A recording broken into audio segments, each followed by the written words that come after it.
Tēnā hoki tātou katoa e te whānau koutou e mātakitaki mai nei tēnei hunua pāho o te Kura Arotea.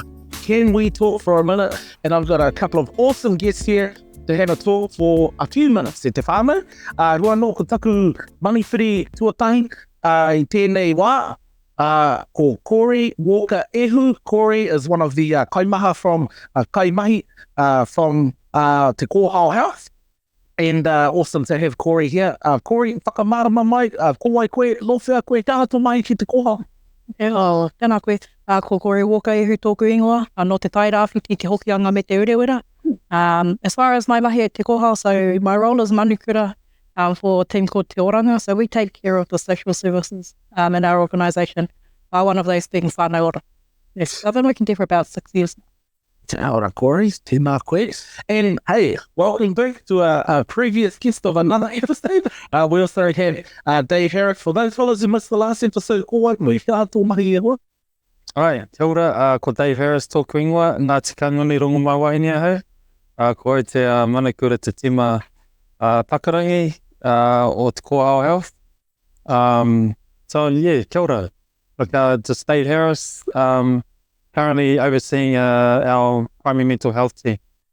Yeah, awesome. That's why, yeah. Kia ora, Dave.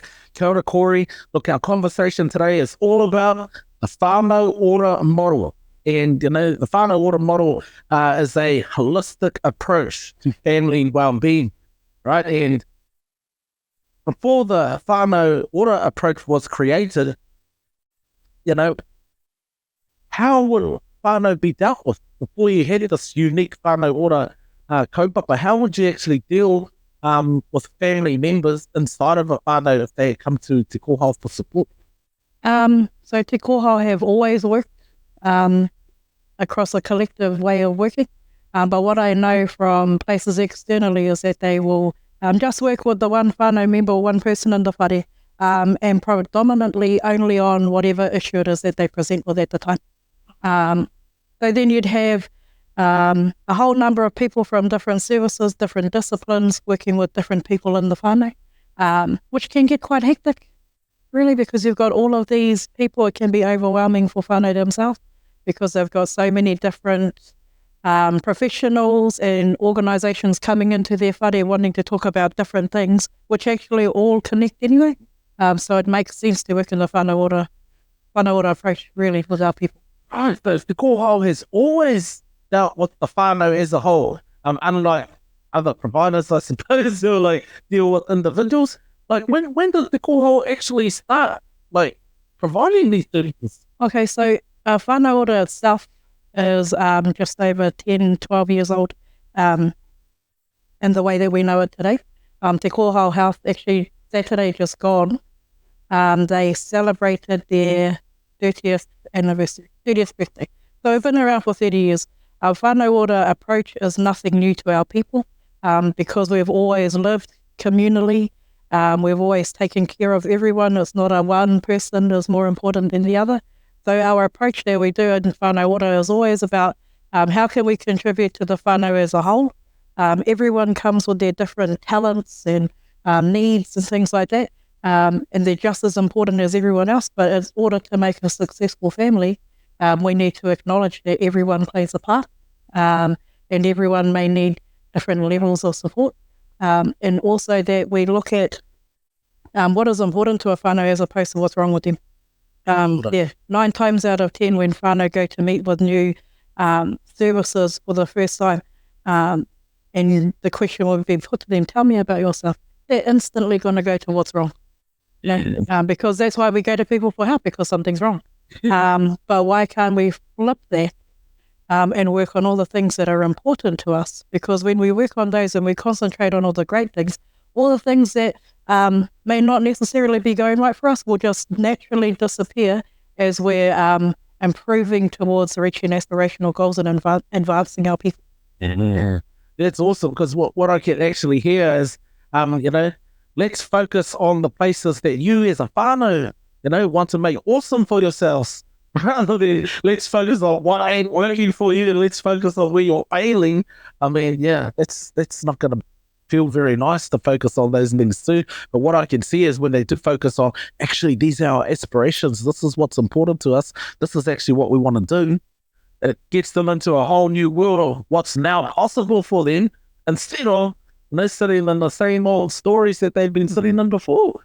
Oh, this is awesome, man. I was just thinking too, Dave, that you're actually, like, what is your role in delivering this Whānau Ora model, right? Like, what role do you play in this mahi? Yeah, oftentimes, particularly in mental health, you sort of traditional mental health is you meet with an individual, and they'll come in for their own individual distress. But look, we've taken the approach that we like to wānanga with our whānau, and part of that wānanga is getting them to bring their whānau as well. So often when we meet with whānau, it's kind of, we do it in there's at least two of us. Nice. We have a bit of a lead, we have a bit of a mauri, what we call an ue, and then our ue will meet with a whānau and we try and invite them to bring someone. It's trying to identify those that are going to be in it for the long haul, you know? And so in order for someone to kind of move from languishing to flourishing, you sort of want someone that's going to be around for a while. That's going to be, so like, who's going to be around for a while with individuals, and that's their whānau, right? And so it's a bit of an emphasis that we try and invite our whānau to bring along those that are important to them. And then most of our consults are just wānanga, we just wānanga together. People will raise some of their challenges and we all have a bit of an input around what might be helpful moving forward. So better to do it as a whānau. Yeah, and what I'm hearing too is it's a group discussion, right? This is a collaboration. Yeah. Oftentimes I sort of say to people, look, did you want to use us as a bit of a soundboard to bounce ideas around? Did you want our expertise, or should we just all kind of pitch in ideas around what we think? You know, how can we be helpful to you guys moving forward? It's mostly about just empowering whānau, putting our own kind of expertise to the side or whatever. It might have a place, but usually it's kind of just to empower whānau means to kind of put them at the center, as them as the experts of themselves, and then we'll kind of just see if we can facilitate a bit of a conversation, throw in our little 2 cents if it's going to be helpful, you know, that type of thing. Yeah, and what I love too is you're creating the space. It's the space where they have all the answers. Yeah, where they have where they're the rangatira. They're the rangatira, and they know they're the experts. Yeah. So it's really trying to place that at the center, really. More sort of, it is whānau centered, but more sort of manaaki centered, you know. Yeah. So that was kind of like placing that at the forefront, and then how can we help? Yeah, and how what kind of impact do you think it has when whānau are, I suppose, when they're received like that, when that space is specifically created for that whānau to have those conversations? Have you seen the difference between creating it in a whānau space as opposed to creating it just for one individual from that whānau to have a conversation? I don't know what you think. One of the things I think, one of the benefits of having a whole whānau together is they can kind of keep each other accountable a little bit. You get closer to the truth, I think, when it comes to like meeting with the whole whānau. You know, so an individual might say something, your own whānau member will kind of, no, it wasn't like that, it was like this, and this, you know? Yeah.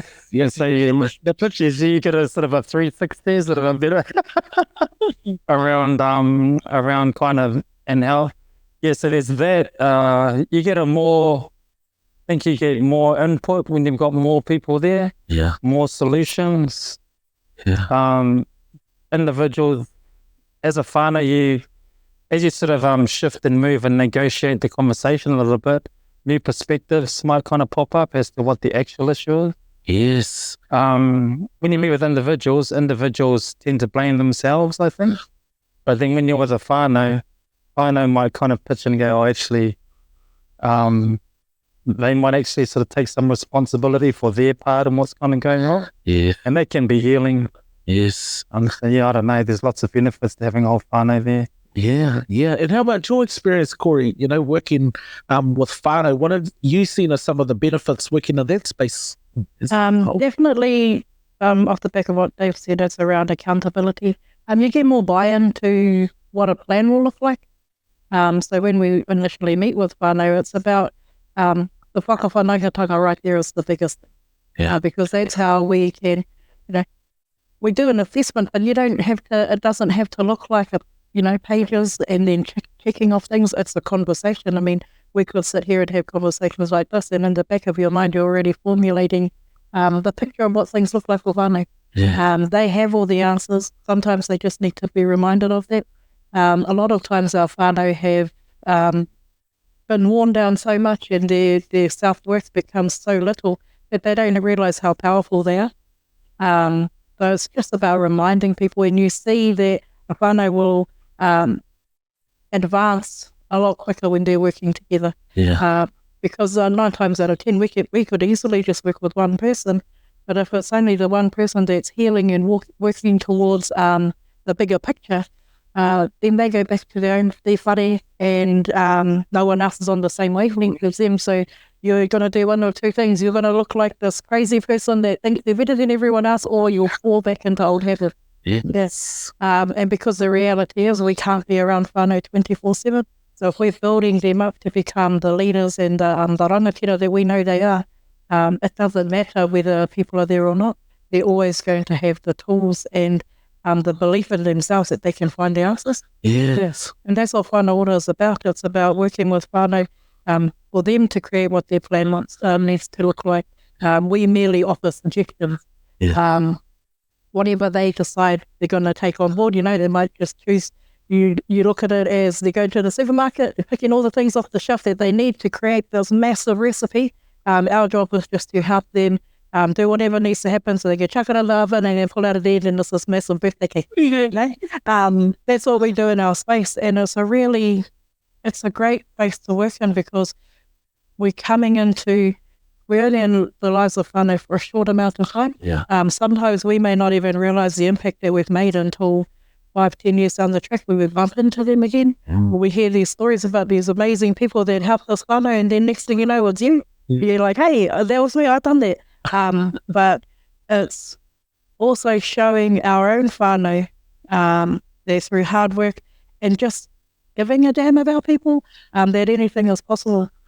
Our people have been unfairly treated for a long time. Yeah. And it's about time that the world got to see and continues to see how great we are. Yes. Oh, that's awesome. And I really love, the whole whānau approach, the Whānau Ora model.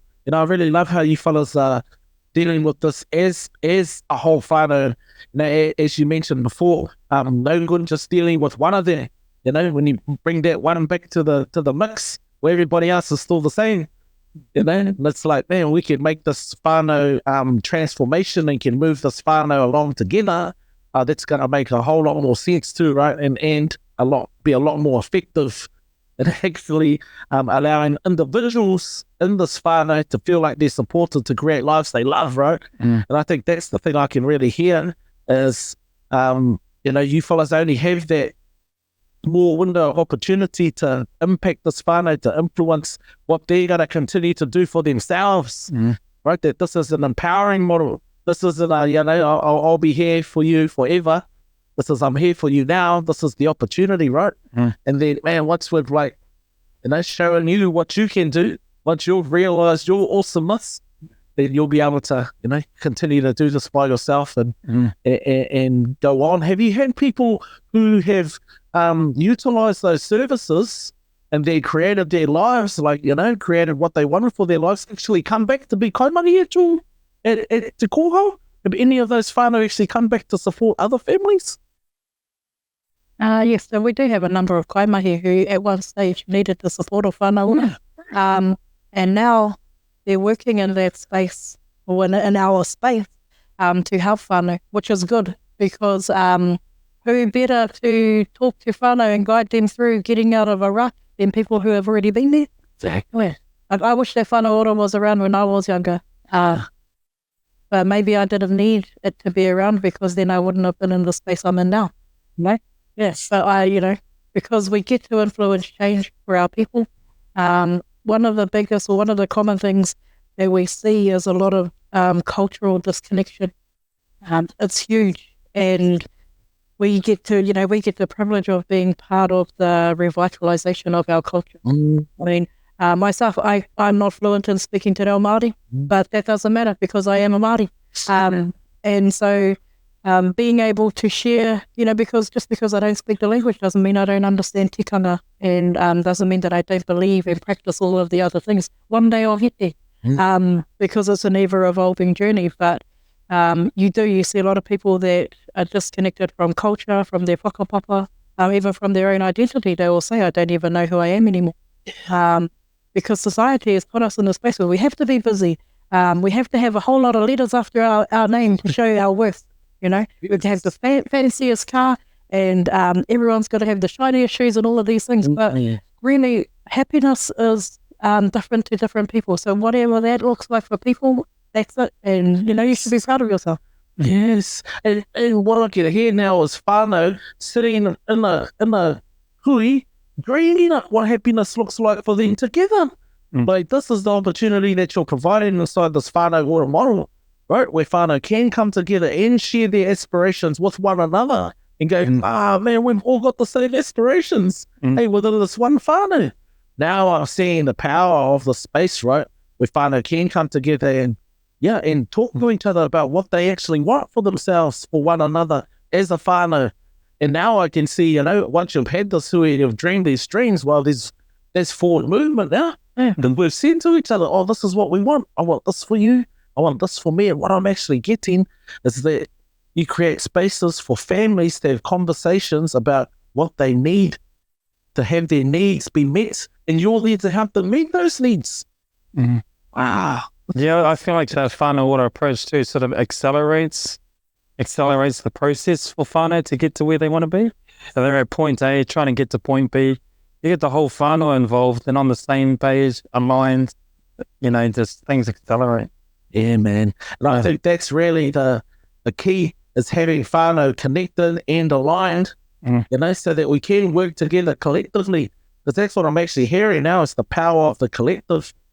And as I'm saying that, I can see a whole bunch of obstacles in the way of that collective being able to work effectively together. Right. And would that be some of the conversations you have with them when you come to meet with them? Is, how can we address some of these barriers that are in between your own relationships as a whānau?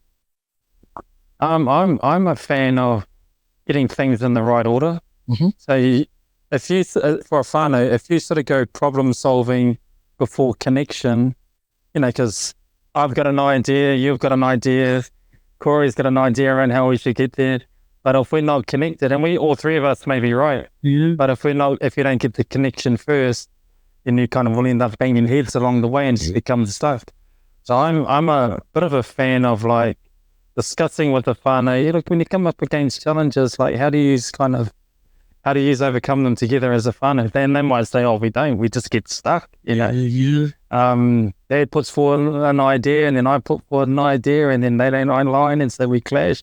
And then we get stuck. So connection is a bit of a, I think personally, I think it has to go connection first. And by connected, I mean, you don't have to agree, but you do have to kind of hear each other out, Yeah. You do sort of have, like, I can say that you can understand where that person's coming from. Yeah. At least hear them all the way through. You don't have to agree, but at least give them the opportunity to share their thoughts all the way through too. Yes. So sometimes just listening.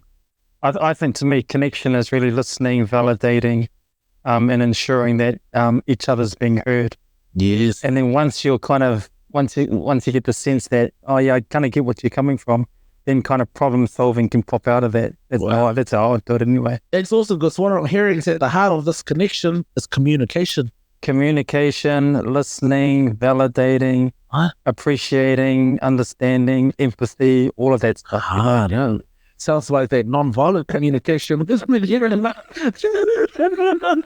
was awesome, bro, because you're giving me a good insight into actually this is what we've got to do. It's what whānau deal with.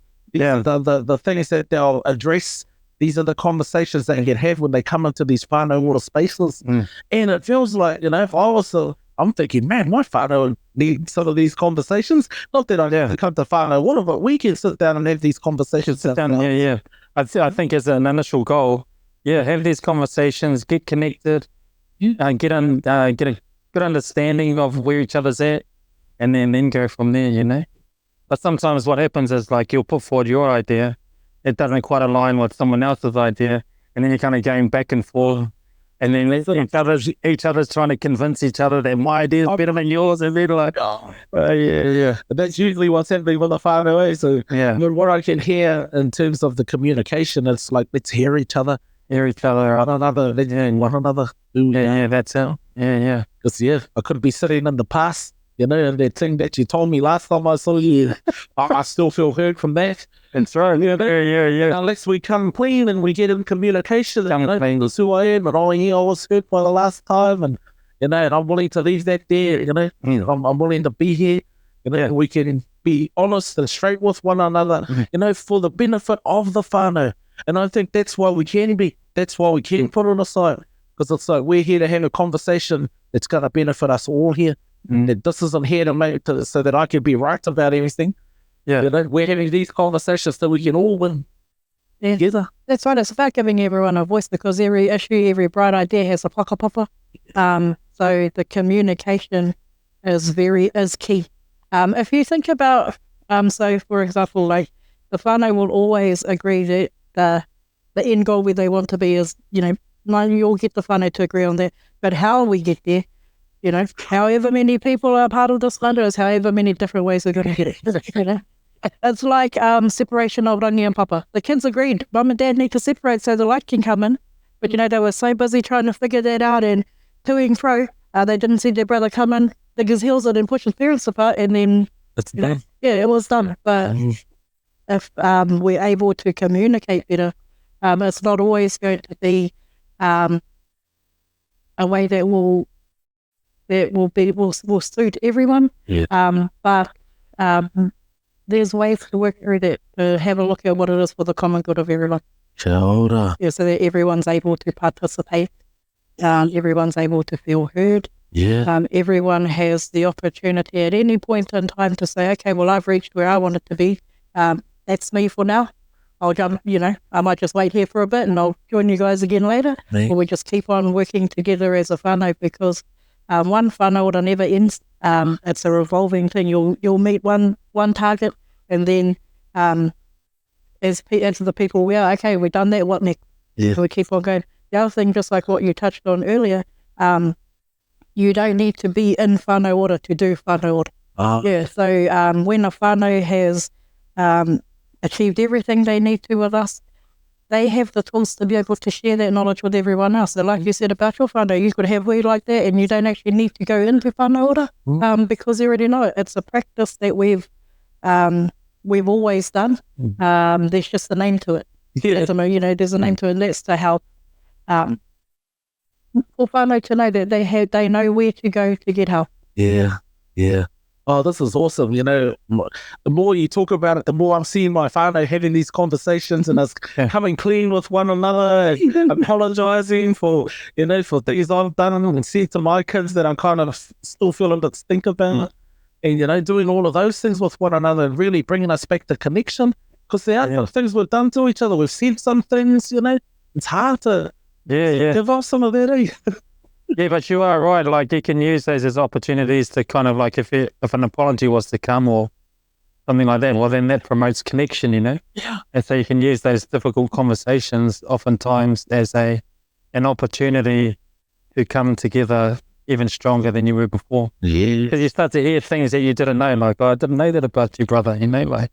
And then when you start to hear those things, it can connect you even more deeply. So that for me is probably the real kind of cream on the top. And these are the real opportunities that are there for whānau. You take on these courageous conversations usually lead to deep connections. They can absolutely go sideways too, But if you've got enough sort of courage or humility to apologize, or to say, look, I didn't quite understand what you were going through. Like, didn't understand how that affected you, all those sorts of things. Yeah. Then you can use them as opportunities for bonding and love and connection. And when you've got that, man, like, then you can go on and do amazing things as a whānau. Yeah, and it takes a special kind of person to be able to facilitate those kind of wānanga, because emotions can be up and down. Things will come out that people, like you said, they have never heard before. So the people that would facilitate those kind of wānanga, they need to be comfortable in a space of discomfort. We are seen as the people, the voice of reason, put your game face on people, because whānau will look to us for advice. I mean, when I say us, I mean people that work in the Whānau Ora space. They'll look to us for advice because they've come to us for help. Yes. So that's one of the biggest tricks that we have in our arsenal, I guess, is that knowing how to sit in the uncomfortable spaces and be comfortable there, to still continue to be the voice of reason and to not panic, and to be able to hold space and take on board everything that's happening, but not let it help make us fall apart, to continue to work for whānau to keep them grounded. They can be really powerful conversations, and I think when people go into spaces of wānanga with the viewpoint that what they want out at the end of it is something magical that's actually going to help them all as a collective, it doesn't matter what kinds of korero are in there. It's all working towards healing. Healing is the biggest thing that we want to do. Yeah, man, thank you for really highlighting that having the conversation will actually lead to healing. That's the thing. And because my experiences of people avoiding and resisting conversations is that conversation's gonna make it worse. We don't want to talk about it. It's going to make it worse. I say nothing, just in case I know it's going to make it worse. I'm so confident it's going to make it worse. But my experience has been the more we talk about it, the more we relinquish it, the more we release it. Talking about it is actually like letting it go almost.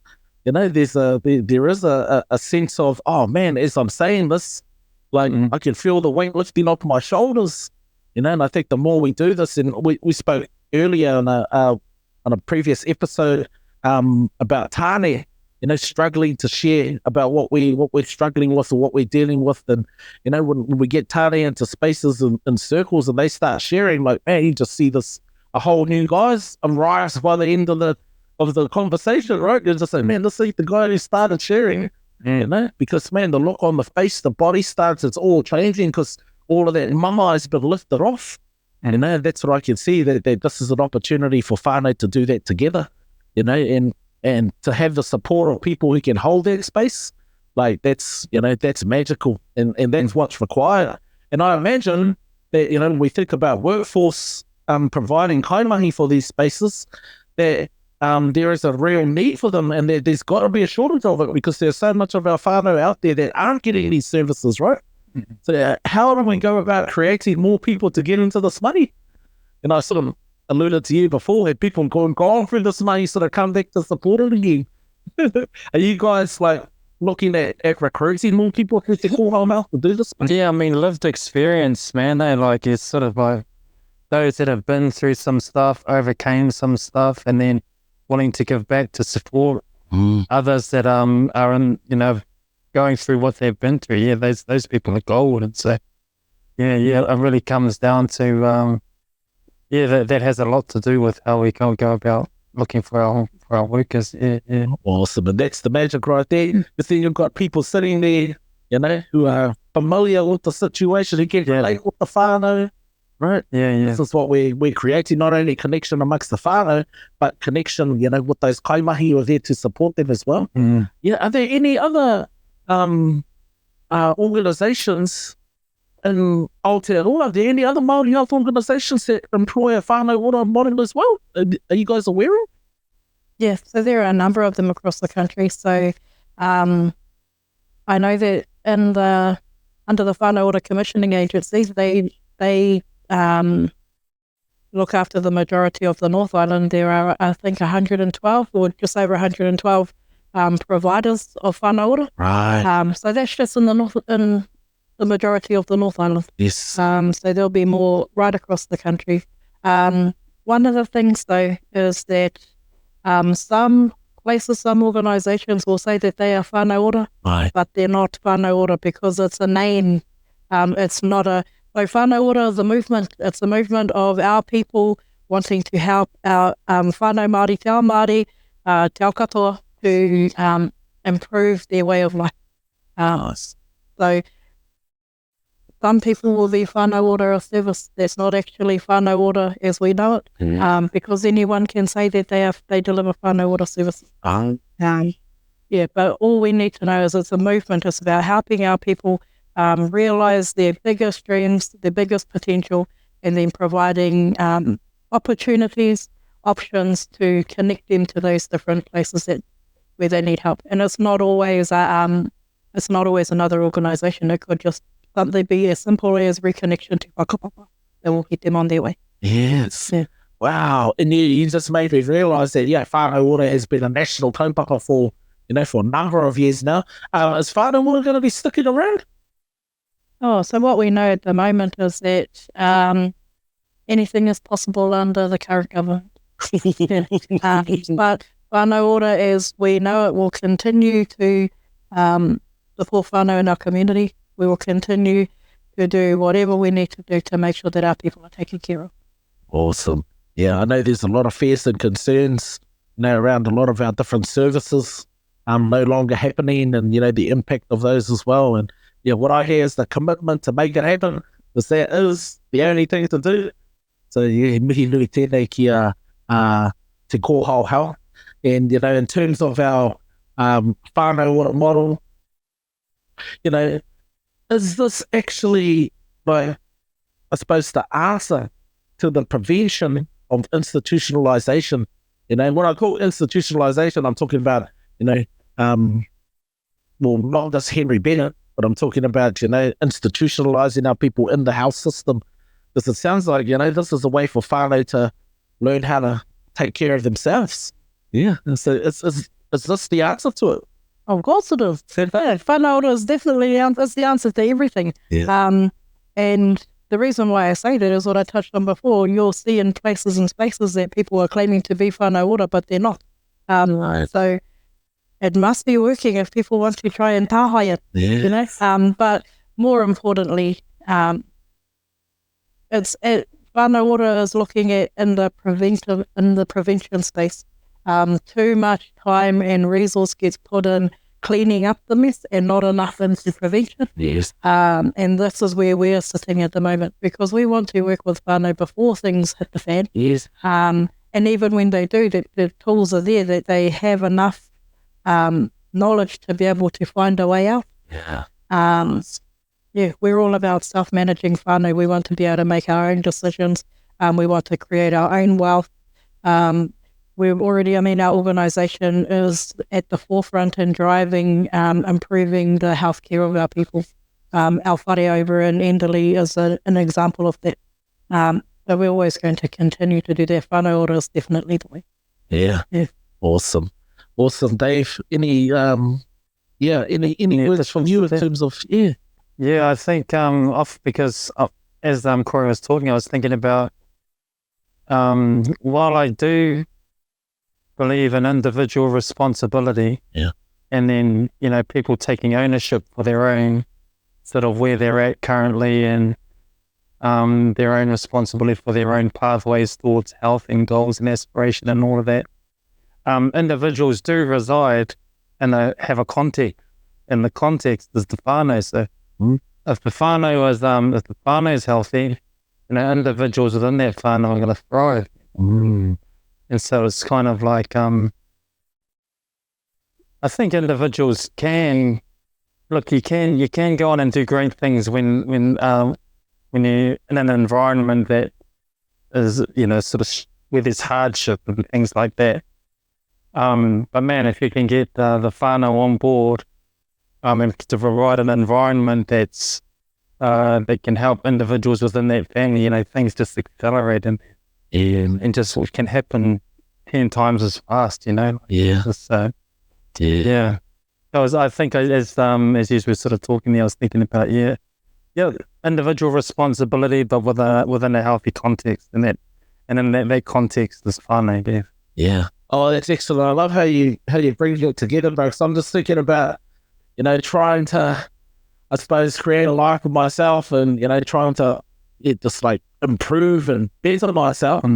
I know that when my whānau are creating things together, we've got these whānau aspirations that we're building toward, that, that's what makes me want to improve myself. That I can accomplish that thing with my whānau and for my whānau. And it's kind of like, it's like when the whānau's got something happen, that gives me an opportunity to go, oh man, I can be there. My whānau, I can contribute that way. And like, that's not just me, that's the whole whānau saying, oh man, I can contribute. And when we say I can contribute, it's like I'm contributing to all these other 15, 16 people in my whānau. Like, there's nothing more fulfilling. There's nothing more fulfilling than knowing that, man, I can impact these people's lives. And I love these people. This is my whānau. And they love me. And that's what happens when the connections there, the relationships are back, and we know who we are for each other. We know what we're talking about. It's all come together. No, that's beautiful, man. I'd say that's true. Like, like how the individual can when the individual positively impacts the whānau, then the whānau positively impacts the individual. It just comes this sort of self-perpetuating kind of machine that can just quickly move towards, whatever it is that you're after as a whānau. Yeah, and I'm also seeing that it happens the other way too. If that individual like negatively impacts himself or the whānau, that can come back on him as well from the whānau. Yeah. So it works both ways. That's true. And what's real cool though is that, when we come together and it's almost like Voltron, right? When we join forces, the power of our combined power is just massive. Like, that's moving mountain time when we can get people together, right? We can do things beyond my own individual capacity. It's like, this really is the power of the whānau to thrive, to be ora. And what I love about Whānau Ora is that it focuses on the ora. It's focusing on the dream or the aspiration, that this is what we're creating. We're not focusing on the issue here, but we're focusing on our commitments. Mihi nui tēnei kia kōrua. Thank you both for coming in and enlightening us as to, how this Whānau Ora kaupapa works and the difference it's making for our families out there. And mihi nui tēnei kia koutou, ki te Kohao Health. Kua mutu e te whānau, kua tai mai ki te mutunga o tēnei wahanga, te wahanga tuarima me ki, o tēnei kaupapa. He mihi nui tēnei ki ngā manuwhiri, to Corey, to Dave, and Dave's back for another visit whānau. This fellow wants to have two visits here. But thank you very much, both of you, for contributing to Kura Arotea. And our korero in a minute has been awesome. We're taking a few more minutes. Hua no, ko te tumanako kia pai tō koutou mahi. Keep doing the awesome mahi out there for all of our whānau. And he mihi hoki tēnei kia koutou e mātaki mai ana. Ko tau mai ki te mutunga. Nā reire te whānau, ko mutunga mahi. A te wā.